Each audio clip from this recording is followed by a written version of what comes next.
Ration card కావాలి కదా మనకి.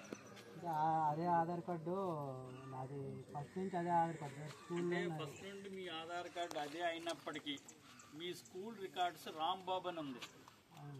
నాన్నగారు రాదు. ఇప్పుడు ఎవరు రాపించారనే అమ్మ మన తల్లిదండ్రులకు తెలిసింది అది చేయగలిగారు. తెలిసిన తర్వాత మనం మార్చుకోవాలి. ఇప్పుడు రెండిట్లో ఒకలాగా ఉండాలి నీకు. ఓకేనా? ఆధార్ కార్డులో రాంబాబు అని వచ్చేయాలి. అలా మార్చుకోవడానికి మనకు అవకాశం ఉంది కదా నీ స్టడీ సర్టిఫికేట్ పెడితే. మరి ఎందుకు మరి చేసుకోవడం లేదు మీరు? గౌరీ టేకప్ చేయండి.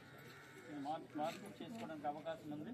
నువ్వు సచివాలయానికి వెళ్ళు, ఒక లెటర్ ఇవ్వు, ఆధార్ కార్డు జెరాక్స్ ఇవ్వు, నీ ఎడ్యుకేషన్ సర్టిఫికేట్ ఇవ్వు. ఓకేనా? నీకు ఆధార్ సెంటర్లో మార్పు కోసం ఒక అప్లికేషన్ ఇస్తారు. అది ఫిల్ చేసి నీ సంతకం పెడితే నీ పేరు మార్చి వస్తుంది. నేను కూడా మనం మార్చుకున్నాను.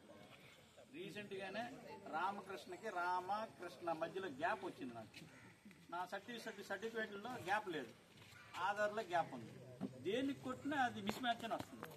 ఏంటి కదా అని చూస్తే ఆ గ్యాప్ వల్ల మిస్ మ్యాచ్ వస్తుంది. నేను రీసెంట్గా ఆప్షన్ మార్చండి, రేషన్ కార్డు ఇమీడియట్గా వస్తుంది. ఓకేనా? 1 వీక్ తర్వాత మళ్ళీ నాకు. ఓకేనా?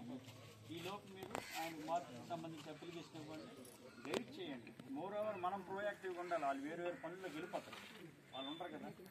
కాబట్టి కొంచెం చేయించండి. మీరు తరువుగా ఉండండి.